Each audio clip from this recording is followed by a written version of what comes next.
My 28F fiance 29M wants me to put his family before mine, even at the expense of my family's health. Throwaway as my work friends are on my main and they don't know this is going on. Also, obligatory that this is on mobile, so spelling and grammar will be poo. This is a long one, but I'll try and keep it as short as possible. I, 28F, got engaged to my partner of 7 years R, 29M in May. Both sides of our family were really happy about this and we had a big family meal 2 weeks after getting engaged. His brother lives 250 miles away and couldn't get here for that meal, so we decided to have a meal just for his family in late June when his brother would be back for the weekend. This weekend was arranged long before we got engaged, so he wasn't back just for the meal. Earlier this year my sister K32F got a serious eye infection that very quickly turned into an ulcer, which scarred her cornea and left it at a high risk of a perforation. She needed a corneal graft, but her surgeon was away for 4 weeks, so she was going to have to wait until he got back to have it. However, her eye didn't hold and it perforated the day I was supposed to be going to the family meal with RS brother. Kay's wife was at work and had her phone turned off and our mom was away with our stepdad, so when Kay called me to let me know what was happening I knew she would be at the hospital on her own. I immediately talked to my boss and he let me go early so Kay wasn't on her own. I texted her to let him know what was going on and he texted me back to send Kay his love and to remind me about the meal that night. I ignored the comment about the meal as it was the last thing on my mind. Once I got to the hospital I was taken back into a room where Kay was, to be greeted by 3 doctors and 2 nurses rushing around trying to help Kay. I was then informed that she needed to have an emergency operation to have her eye glued or else she would lose it. The problem was that they didn't have a surgeon at that hospital that could do it and she needed to go to another hospital an hour and a half away. They asked if she would need transportation or if I could take her. I said I would take her. Once we got to the other hospital we were told that she would be having the operation at 5:30 p.m. I knew then that I wouldn't make the dinner and text her to let him know.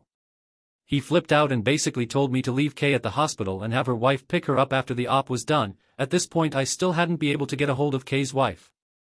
I told him that wasn't going to happen and that he was out of order to even ask me to do that. I then texted his mom and told her what was going on. She was really supportive and told me to stay with Kay and let her know how the op goes. A dinner can be rescheduled, Kay's health can't. I also spoke with his brother who was equally as understanding. I stayed with Kay, her operation was a success and I got her back home about 9 p.m. Her wife had ordered some Chinese and offered me some, which I happily accepted as I hadn't eaten since lunch. With that I didn't get home till about 11 p.m. and R was already asleep. R was very short with me for days after and we ended up having a huge fight where he told me that I should have put his brother and family before Kay.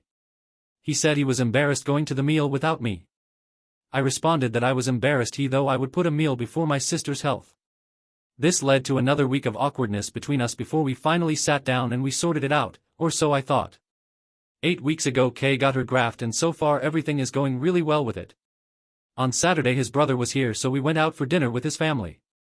His family were all asking about how Kay was doing and I showed them a picture of the stitches in her eye. I thought that everything had gone really well until we got home and he got really angry saying that I shouldn't have brought up Kay's health issues and I shouldn't have shown them the picture. I argued that they'd asked about her and asked to see the picture.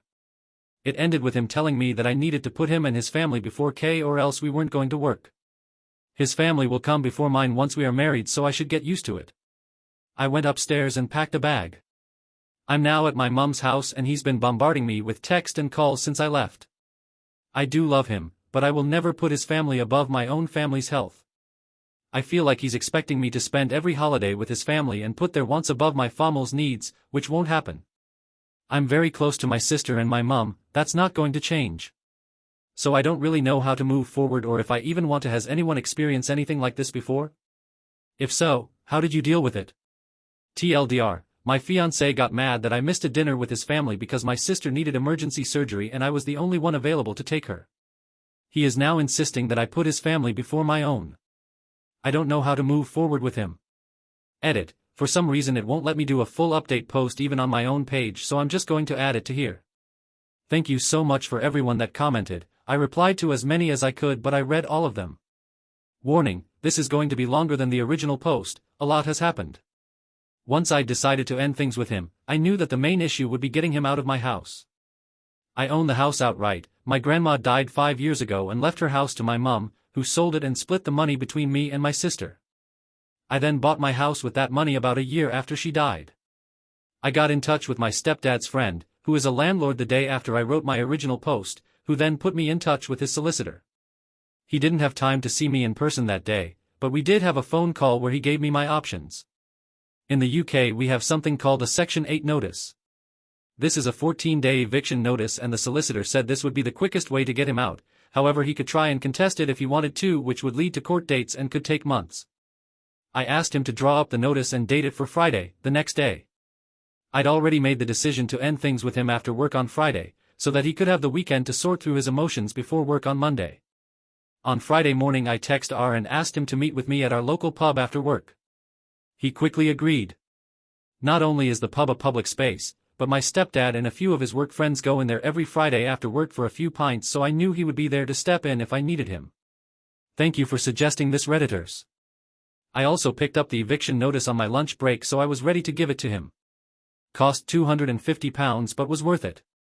When I got to the pub, R was already there and my stepdad was stood at the bar with his workmates. I sat down with R and got straight to the point. I told him that it was over. I couldn't be with someone who didn't give me any support when I was going through one of the scariest moments of my life and expected me to drop my family for his. It didn't matter what excuses he could come up with, I wasn't interested. I'd made up my mind and we were done. He stared at me in shock for what felt like an hour, but was probably only a minute or so. He then started saying I couldn't be serious. We'd been together for 7 years and I was throwing it all away. I could never find another guy like him. I responded to the last comment with, I don't want a guy like you, that's why I'm ending it. I need someone who will support me when times get tough, not get annoyed that the world isn't bowing down to what he wants. I then handed him an envelope with the eviction notice in and my engagement ring. I told him I was giving him a few weeks to find a place and be out of my house. Then I stood up and walked over to my stepdad, who had bought me a much-needed drink, and stayed with him until my ex left, still looking in shock. I knew he wouldn't approach me whilst I was with my stepdad, as he has always been a little scared of him. This is obviously a very condensed version of what happened. Once I got back to my mum's house, I had one single text from him saying he wasn't moving out and was going to contest the eviction until I'd come to my senses and got back with him. We are not over, was how he ended the text. I just turned my phone off and decided to deal with the legal side of things on Monday. There was nothing else I could do. Saturday morning I woke up and turned my phone back on and had another text from him saying that he would move out if I paid him £10,000, as that's what he paid towards bills whilst he had lived at the house. He paid for half the electric, gas, Wi-Fi and Sky package. Note, the Sky package is only as expensive as it is because he has to have every sports channel known to man, so his half literally just paid for the sports channels. I'd already asked the solicitor about this though, and he'd assured me that I didn't owe him any money as he hadn't contributed to a mortgage or any renovations of the house, it was just general expenses. He also knew that I don't have £10,000 just lying around. Let's say I was irritated by this and decided to ring his mum to see if she could talk some sense into him. I'll call his mum to make it easier. She was appalled by what I told her and said she would speak to him. She called me back about an hour later and asked me to meet her at the house. R was on an away day to watch his football team play and wouldn't be back till about 10 p.m, so I knew he wasn't there. I met her at the house with K, and S said that R's brother was on his way back home and they would have R out by the following afternoon. She hadn't even spoken to R, just his brother, but she promised he would be out. S then asked me to walk her through the house, showing her exactly what was his and what wasn't, so he didn't take anything that didn't belong to him. The next morning I got a text from R calling me all the names under the sun for getting his mum and brother involved. I blocked him, and a couple of hours later S texted me to let me know he was out and staying with her. I thanked her and she told me that she would like to stay in contact, and I happily agreed to this. I went back to my house after work on Monday, changed the alarm code, and my stepdad changed all the locks for me. My stepdad is also arranging for a friend of his to install cameras around the outside of the house. This will be done over the weekend. S rang me on Tuesday asking if we could meet up as she had some things she wanted me to know. So we met for lunch that day. It was at this time that she told me her ex was a controlling aholi who was incredibly selfish, and the selfishness was what she had seen in R for so long. That's why she had commented on him being like his father, but she had hoped that was the extent of R's attitude and he hadn't picked up his dad's controlling behavior, which, to be fair, he hadn't up until this whole episode. She had left R's dad after he had punched R's brother in the face when he was 14 and R was 10. He had never laid a hand on her or their sons before, but one time was enough and she left with the boys. To her knowledge, her ex had never reached out to speak to R or his brother, and they hadn't spoken to their father in years. I didn't know any of this. All I had been told was that their dad wasn't in the picture and hadn't been for a long time, but S had thought I knew and that's why she hadn't told me before. However, she had found out on Sunday night that I was back in contact with his father and had been for the past year. His dad had been putting lots of thoughts into R's head about how he is the man of the house and his family is all that matters. This had fed into R's selfish tendencies and had amplified them tenfold. S said that she had told him to find somewhere else to stay ASAP as she couldn't even look him in the face. Then R and his brother had a huge argument that ended with his brother telling him that as long as R is in touch with their dad, then he will have zero contact with him. Even going so far as to tell him to spend Christmas with their dad because S is going to his house and R isn't welcome. When S took R's brother's side in all this, R flew into a rage and said he would move in with his dad. He then left the house, but came back a couple of hours later looking like he'd been crying. Turns out that his dad doesn't want him living with him and basically said he could be on the streets for all he cares. He's not putting a roof over a grown man's head. S thinks that R is now starting to realize everything he has lost due to him listening to his dad and has seen his dad's true colors. S is incredibly disappointed in him, but he's her son so she is trying to be there for him as best as she can. However, she still wants him out as she doesn't trust him anymore. His brother still won't have anything to do with him. She has also told him to stay the hell away from me as I don't need to be brought into this and he has promised her that he will. Only time will tell if that's true, but I do have him blocked on everything and if he turns up to the house I will just call the police to get rid of him. The more S told me about what had been going okay behind my back, the more resolute I have become about wanting nothing to do with him. I never want to see him again, if I can help it. So all in all R's life is a shit show, but as long as he stays away from me then I don't care. I've been spending a lot of time with my sister and her wife as well and my mum and stepdad which has been great. I've never really been close to my stepdad, but this has brought us a lot closer together which has been one huge positive out of all this. I'm not exactly happy right now, but I'll get there. There's still a lot of feelings that I need to unpack and it will take time to move on from this whole situation. I don't think I will be dating for a while. I need to really get over all this and don't want to dump this on anyone else right now. For all those asking how Kay is doing, she's doing great. Had a hospital appointment on Monday and her consultant said her eye is healing, in his words, marvelously, so that's a relief. Thank you to everyone that reached out to me. I hope there won't be any need to update this again, so this should be my final update. Update 1, so I 28F posted on relationship advice before about my now ex 29M. The post and update is in my profile, but basically my ex-fiance wanted me to put his family before mine even at the cost of my sister's health. I ended up breaking up with him over it and he was forced to move in with his mum, who then found out that he had been in touch with his abusive dad who was twisting his view on how a relationship should work. Last I heard was that his mum was kicking him out as she would not have anyone in her house that was in contact with her ex and that he had tried to go live with his dad, but his dad had refused. I was completely no contact with him, so his mum was the one that had told me this.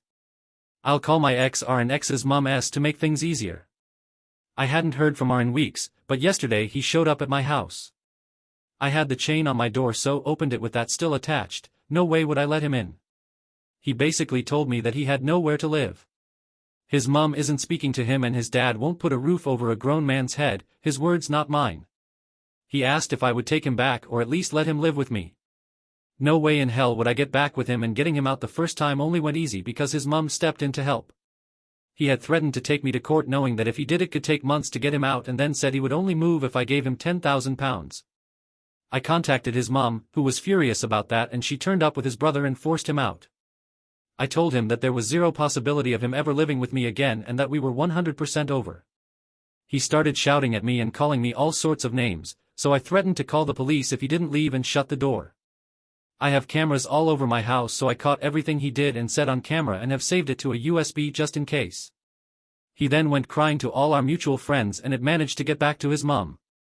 She called me and asked what happened. I told her and she then informed me that she had put her house up for sale and was moving 300 miles away to be nearer her other son. Her and R had a huge argument about this and she finally kicked him out. Since then he's been couch surfing, but with Christmas coming up, his friends aren't really happy with having him on their couches when they have kids and are meant to be enjoying the festive season. He's been kicked out of 3 friends' houses in 10 days. She told me I was right to refuse him, but I've since had other friends say that they feel sorry for them, and that I can just let him stay in my spare room until he's back on his feet. I then asked them to put him up, but they said they would but don't have room and if they had a spare room like me then they would let him stay. My family and his are on my side, but I'm starting to doubt myself with what a couple of my friends have said. So Reddit, am I the a-hole? Edit, just a quick edit as I'm going to bed. I've just spoken with the wife of one of R's friends and she's asked to meet me on my lunch break tomorrow. Apparently, R stayed with them for 2 nights before she kicked him out and there's more going on than what I know of. She's going to tell me the full story tomorrow, but told me that I shouldn't let him anywhere near me and that he's staying in a B&B so he does at least have a roof over his head right now. I'll try and update after I've spoken to her. Update 2, so I posted yesterday about my ex turning up at my house wanting for me to let him move back in with me. I said no, but a couple of friends thought I should let him and that messed with my head. R is my ex. A few people told me to change my lock etc. I did that and changed my alarm code as well as my stepdad got his friend to put up 4 cameras around my house. I'm also going to start shutting the gate so that no one can walk up to the house without ringing the bell there first. I put in an edit that I was going to be meeting with one of RS friends' wives for lunch today and I have to say that it was informative for sure. I'll call her N, 30F and her husband Z, 29M. So I went to meet her on my lunch break at a cafe near my work. It's a place that a lot of my coworkers go to and I know the staff there as well. A few Redditors thought that she might bring R with her so I wanted it to be somewhere I feel comfortable and have backup if needed. Turns out that I didn't need to bother about that. When I got to the cafe, N was there on her own. I grabbed some lunch and a drink and sat with her. We went through the usual small talk before she started telling me what had been going on.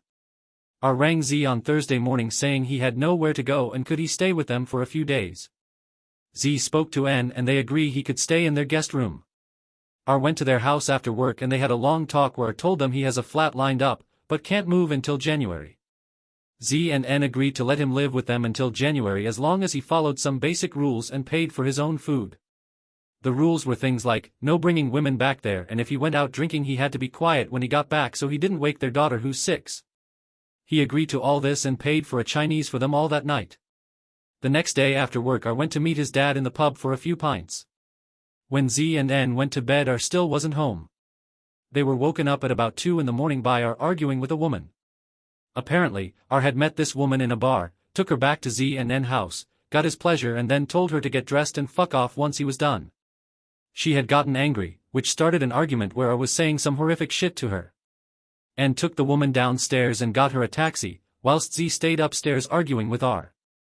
Once N had got rid of the woman she went back upstairs and tried to calm Z and R down. At this point R decided to take out his frustrations on N, calling her a bitch and telling her to do something useful and make him a sandwich before bursting out laughing like he'd made the funniest joke ever. This made Z lost it and pinned R to the wall by his throat. Side note, R isn't a fighter at all whereas Z was an amateur boxer in his youth and can handle himself well. N managed to get Z to let him go and R was shoved in the guest room and told to sleep off the alcohol. It's a miracle that N's daughter didn't wake up during this. The next morning N got their daughter ready and went to her mum's after telling Z to get her out of their house. Z agreed and after N left he woke R up and told him to pack his shit and leave. R tried to apologize and begged to stay but Z was having none of it and kicked him out. Going off the timing, I think he left there and came straight to my house. On Sunday Z texted R to meet up so that they could speak and they met up in a pub. Z has been friends with R since they were 11 and has never seen him act like he has been doing so he wanted to find out what was really going on. He managed to finally get the truth out of R. Basically, R has been in contact with his dad for a lot longer than he told us, by this point it's over 2 years. His dad is a raging misogynist that believes a woman's place is in the kitchen and bedroom. A man's place is to rule the house and be waited on hand or foot as well as deciding who can and can't be in their lives. He's been dripping this poison into R's ear and it's really taken a hold of him. Z told N that he just doesn't recognize R anymore. R wants to start living his life the way his father has told him he should. When Z pointed out that R's dad is 62, living in a shitty one-bedroom flat, not had a real relationship since R's mom left him, has no friends, his family doesn't speak to him and that he's the type of guy that when he walks into a pub people finish their pints so they can leave and get away from him, R was furious. He told Z that his dad is just misunderstood. Z responded that people understood his dad and that's why they stayed away from him, he's toxic. This pretty much ended their conversation and R left. Z did find out that R does have a flat lined up for January, so that was true and that he's found a B&B he can stay until the flat is ready at a minimal cost. Z and N have also decided to go NC with R as they don't need that toxicity around them, but especially not around their daughter. A few Redditors had said it sounded like R was on drugs, so I asked N what she thought and she doesn't think so but can't be sure. She and Z think that R is just so far under his dad's thumb now that he's completely changed as a person. He believes that everything his dad says is gospel.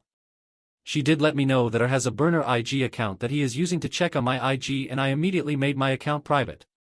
He had said something about seeing me waste money on a stupid amount of Christmas presents when I couldn't even help him out to Z on Sunday.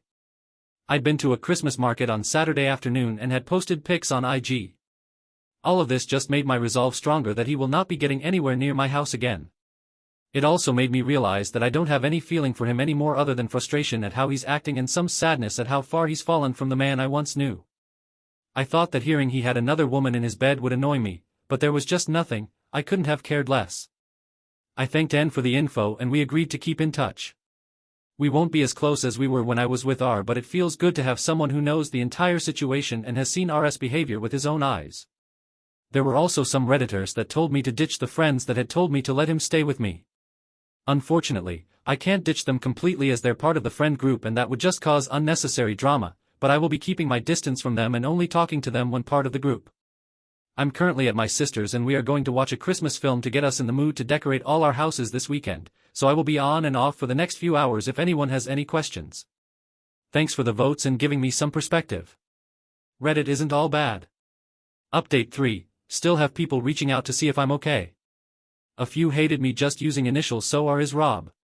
I really hoped that I wouldn't have to update again, but I've just had a call from one of Rob's friends and it looks like he's going to be spending Christmas in prison. Apparently, he went out on Saturday night with his dad and they got into an argument which turned physical. Rob isn't a fighter, however he is bigger and stronger than his dad, and it ended with his dad falling backwards and hitting his head off a wall, knocking him unconscious. The staff in the pub called the police and an ambulance, but Rob left before they got there. Rob's dad had to go to hospital, where he still is. I'm unsure of his exact injuries, but they're not life-threatening.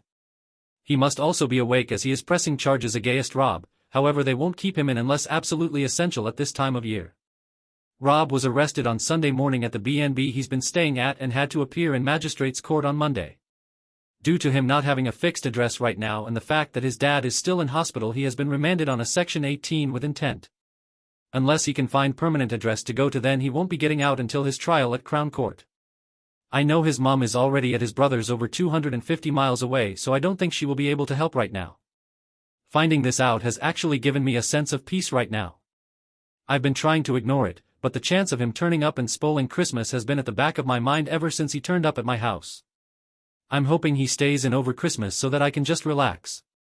Update 4. I went round to N and Z, hereby known as Nat and Zach, to drop off a present for their daughter, a bottle of Bells for Zach and a bottle of Prosecco for Nat for Christmas, and had a cup of tea with them whilst they filled me in on what's going on. Rob will be in over Christmas, but will likely get out early January. His lawyer is trying to get the charges reduced from Section 18 with intent to a Section 20.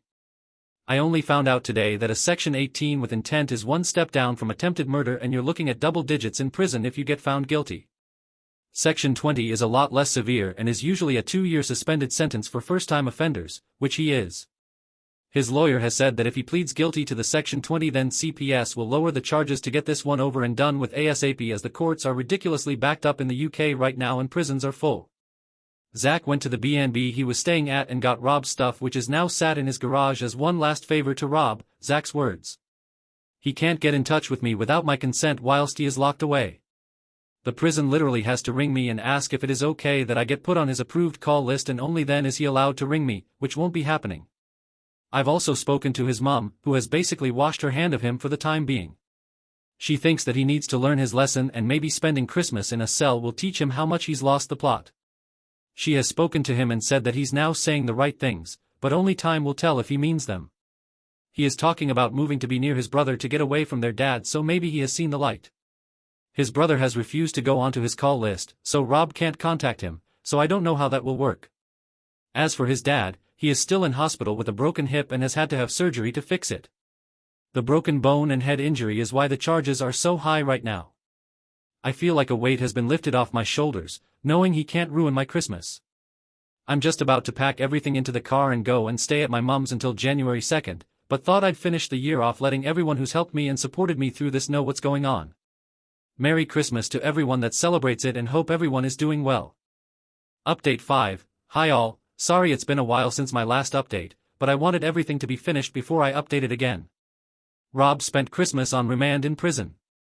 He didn't get out until the second week of January, and that was only because his mum agreed to let him stay with her again. He had his plea hearing the first week of February, where he pleaded guilty to a Section 20 assault. He then had to wait until last week to get his sentencing court date. I didn't know how much actually goes into sentencing. They had to get a victim impact statement, a pre-sentencing report from probation, statements from his mom and brother. His barrister even reached out to me to give a statement saying that we had broken up and I'd asked him to leave the house. He used our breakup as an extenuating circumstance, saying that because of the breakup of our relationship and him losing his home, that had seriously impacted his mental health. The statements from his mom and brother also confirmed that he had lived in an abusive home when he was young, so he claimed he had PTSD because of that. These were all read out at his sentencing. He was going to get 3 years, but the judge knocked time off for pleading guilty and for mitigating circumstances. That left him with a 16-month sentence that was suspended for 18 months. As part of the conditions for his release, he isn't allowed anywhere near his dad, he has to go to counseling for his supposed PTSD, and he isn't allowed to drink alcohol. He even has an ankle monitor on that tests his sweat every half an hour for alcohol and will alert probation if he gets a positive result. Luckily for him, his boss has let him go and work at their main location in the city that's half an hour away from here, and probation were happy for him to live there as well. He moved into a flat there this week, so I don't have to worry about running into him. I haven't spoken to him at all and I don't want to. He has tried reaching out through a couple of friends, but they've respected my decision and told him to move on with his life.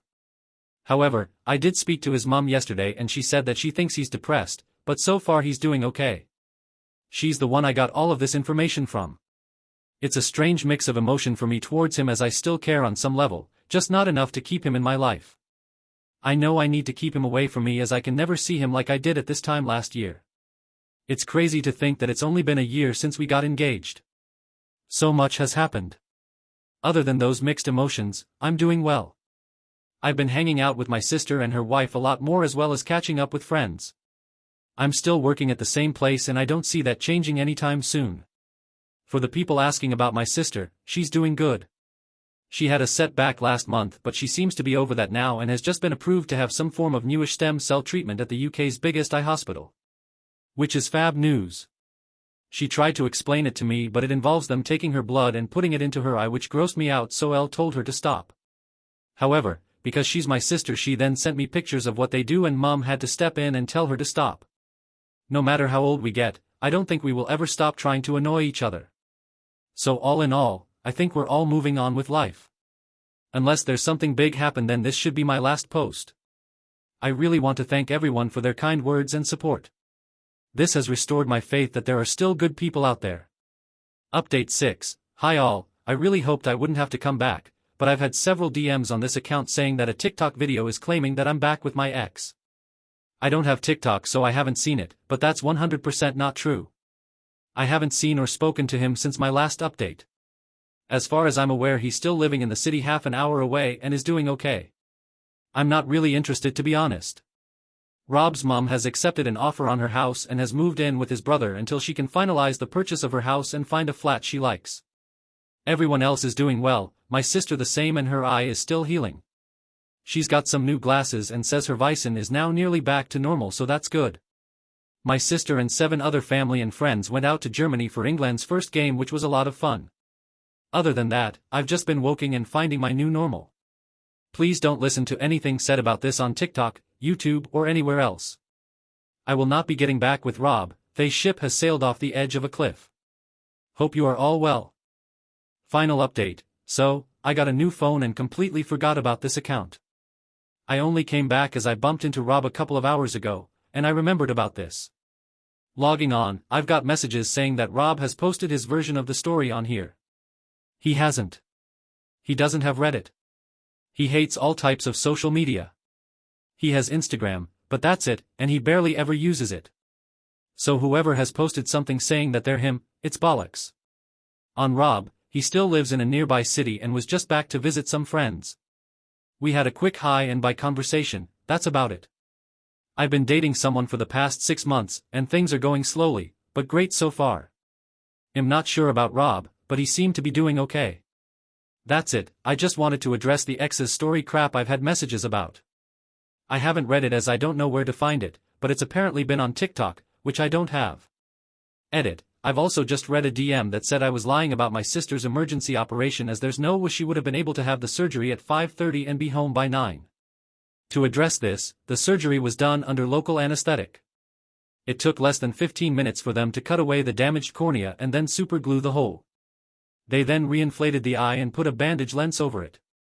They kept her till 7:15ish to make sure the glue was doing its job and then let her go home. She had to go back to our local hospital the next morning or 9 a.m. to make sure her eye wasn't leaking and was still inflated. Her wife took her to that appointment. There's a huge shortage of bed in UK hospitals, so unless they 100% need to keep you in, then you get sent home ASAP. If I knew how to attach a picture, would put one on here of her zombie eye.